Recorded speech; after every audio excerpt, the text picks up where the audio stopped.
welcome to the December edition of the City Managers Forum. Here at City Hall, we are all ramping up for the holidays and getting excited about the great things to see and do here in Guthrie.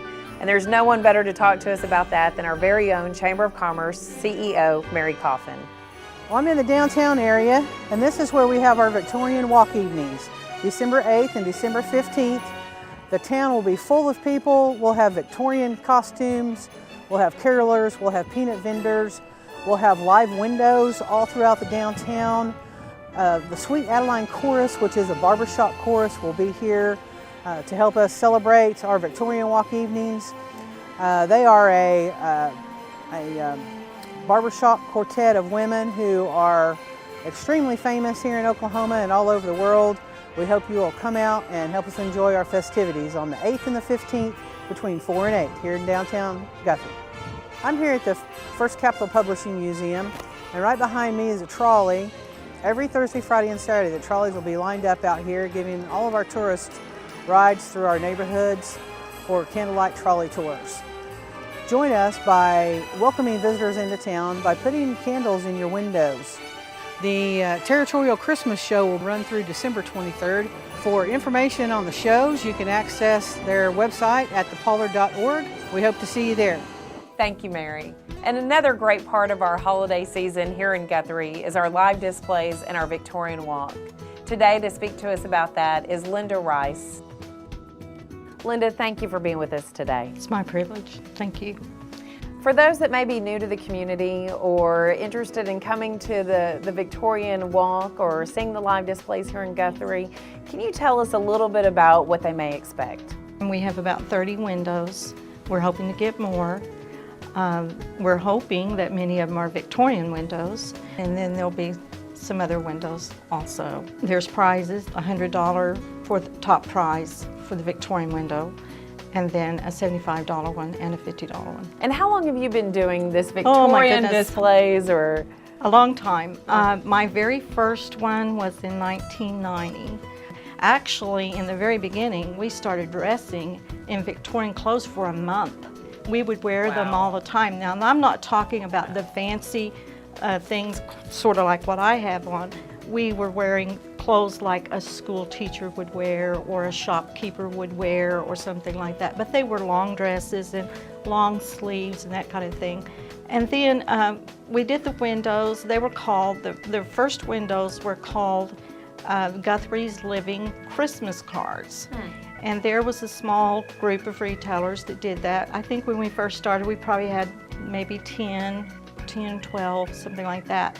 But in 1995, Kaylee Williams, that now is Mrs. Abbott at Cotterill School, she teaches there, was in our window and was in the Oklahoma Today magazine. We had a lot of photographers coming and taking pictures of it.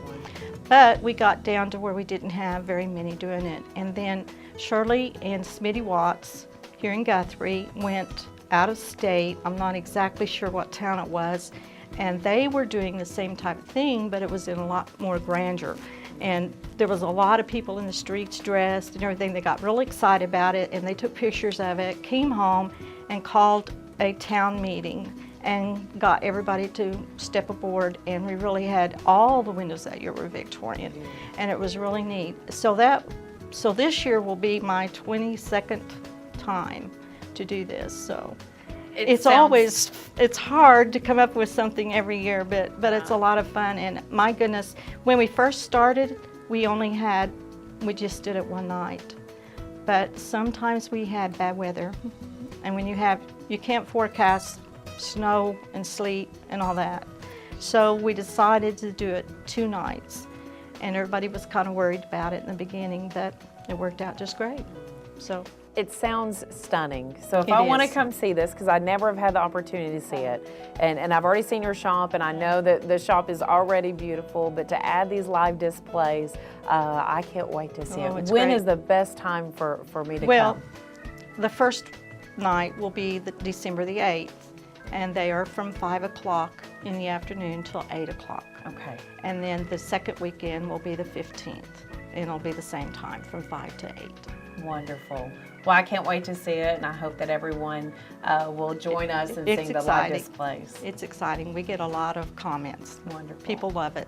Well, thank you for being with You're us welcome. today. Thank you for asking me. In just a few moments, we'll be speaking with another person that brings great Christmas cheer around the holidays, and that's our very own Pastor Hersey Hammonds. But before that, we want to talk to you a little bit about keeping your family safe and fire prevention to make a very successful holiday season. With us is my good friend, and yours as well, the Guthrie Fire Chief, Eric Harlow. Thanks, Serena. Ask yourself this question. What's a traditional Christmas morning scene without a beautifully decorated tree? If your household includes a natural live tree in its festivities, always remember this one important rule. Always keep the tree watered. Christmas trees account for hundreds of fires annually. Typically, shorts and electrical lights or open flames from candles, lighters, or matches start tree fires. Well-watered trees are not a problem. A dry and neglected tree can be. This dramatic clip illustrates what happens when fire touches a dry tree and a properly maintained, well-watered tree. On the wet and maintained tree, ignition occurs at 0 seconds. Fire at ignition point on tree continues to burn but does not spread at 30 seconds. Fire at the ignition point on the tree continues to burn but does not spread at 1 minute. Fire at the ignition point on the tree did not spread, the flames self-extinguished, and the tree, including the trunk, branches, and needles, are still fully intact at 1 minute and 30 seconds. On a dry tree, ignition occurs at 0 seconds. Other tree branches become involved at 5 seconds. Most of the entire tree is burning at 15 seconds. Tree is fully engulfed in flames in 30 seconds. Only the tree trunk and portions of some of the larger branches are intact after all the needles have burned away at 1 minute and 30 seconds. Here are 5 simple safety tips that can help keep your Christmas tree from creating a tragedy. Number 1, do not place your tree close to a heat source, including a fireplace or a heat vent.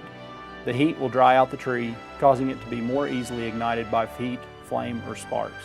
2, inspect your holiday lights that you put on your tree each year for any frayed wires, bare spots, gaps in the insulation, broken or cracked electrical sockets, and excessive kinking or wear. Number 3, all decorations should be non-flammable or flame retardant and placed away from the heat vents. Number 4, never put lit candles on a live tree, or a fake tree for that matter.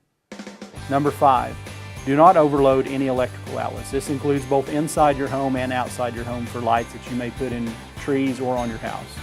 Again, I'm Fire Chief Eric Harlow, reminding you to have a safe and happy holiday season. Hi everyone, I'm Maxine Pruitt, Director of Municipal Services and Public Works for the City of Guthrie. We are now back in our building after a displacement of about a year and a half after the tornado of May 24th, 2011, and I'd like to take you for a tour of our building. We're going to start with the offices. Even though the offices were not completely destroyed, we had a number of maintenance issues and repairs that we had to do.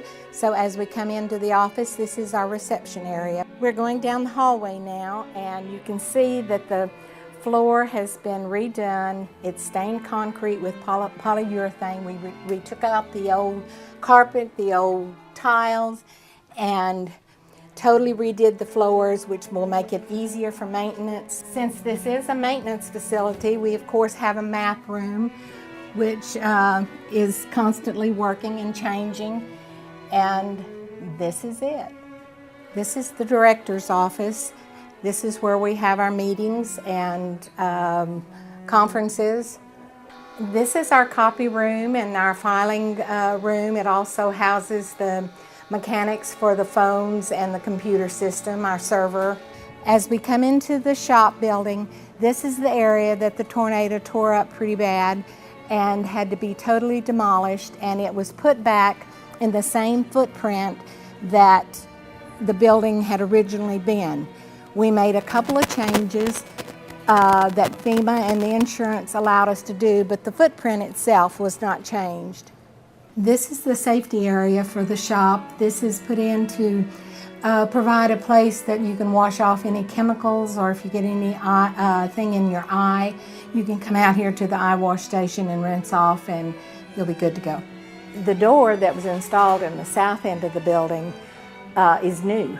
We did not have this door in the old building. The street department equipment shed, we were allowed to increase the size because they were improved buildings, improved projects, which FEMA calls them. We were able to enclose the buildings so that we can keep our equipment in the wintertime from freezing. I'm Charles Downey. I'm line maintenance superintendent, and we are up in the top mezzanine of our building where we keep all our supplies. From what we had before, this is really nice. Everything's here. We can come up here and get it. We got these bins now that we got everything separated. We know where they're at.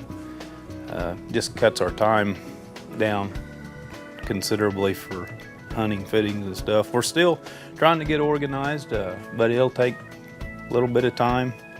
Work on it when we can. For our little stuff, this is really nice to have. I hope you enjoyed the tour of our Municipal Services Complex. I wish you all a very happy holiday, and I'll give it back to Serena. Thanks, Maxine. Thank you for watching, and happy holidays from the City of Guthrie.